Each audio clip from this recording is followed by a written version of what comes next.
6 सितंबर 2025 को यहाँ पर हम सभी एकत्रित हुए शिक्षक दिवस के उपलक्ष्य में।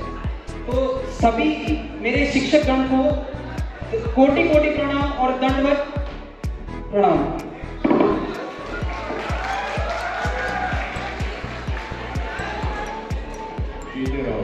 इसी के साथ हमारे जो डायरेक्टर साहब हैं युगांश चतुर्वेदी जी, उन्होंने अभी कुछ देर पहले पंक्ति कही थी कि सबसे पहले जो गुरु होता है वो हमारी माता होती है।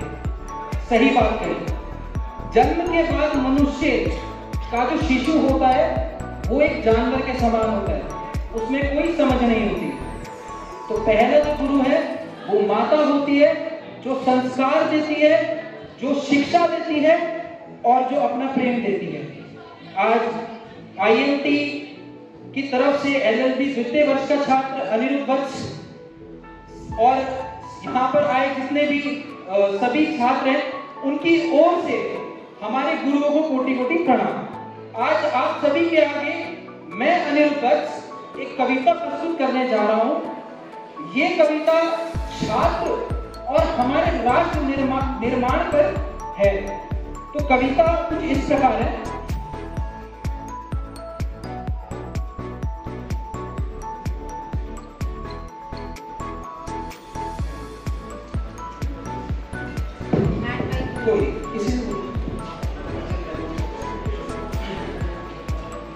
कविता कुछ इस प्रकार है।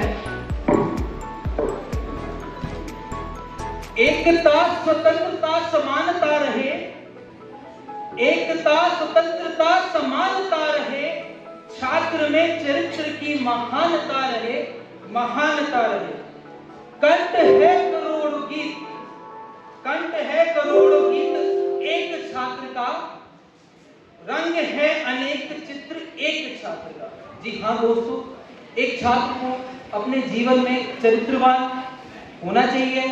चरित्रवान के साथ साथ शिष्टाचार और अनुचरण जो है और जो अनुशासन है वो हमेशा अग्रिम रहना चाहिए, अग्रसर रहना चाहिए। इसी के साथ अगली पंक्ति पेश करता हूं। रूप है अनेक भाव एक छात्र का, रूप है अनेक भाव एक छात्र का, शब्द है अनेक अर्थ एक छात्र का, शब्द है अनेक अर्थ एक छात्र का। चेतना समग्रता समानता रहे, छात्र के चरित्र में महानता रहे। जी हाँ दोस्तों, महानता रहनी चाहिए, तभी हमारा जो आगे भविष्य है वो गौरवशाली बनेगा।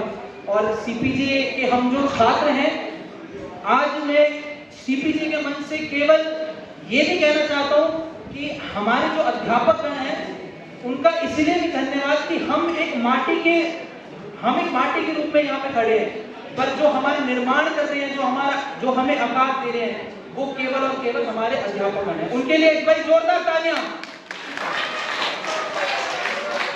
विकास में विवेक स्वप्न एक छात्र का, योजना अनेक ध्यान एक छात्र का, कर्म है अनेक लक्ष्य एक छात्र का, पंथ है अनेक धर्म एक छात्र का, साथ ही सहिष्णुता समानता रहे, देश के चरित्र में और छात्र के चरित्र में महानता रहे। आशा करता हूँ आपको एक छोटी सी कविता जो मैंने कभी 10वीं कक्षा में लिखी थी, अपने सीबीएसई 10वीं के बोर्ड के दौरान ही लिखी थी, आप लोगों को पसंद आई होगी और आपने इसे जरूर सीखा होगा। धन्यवाद।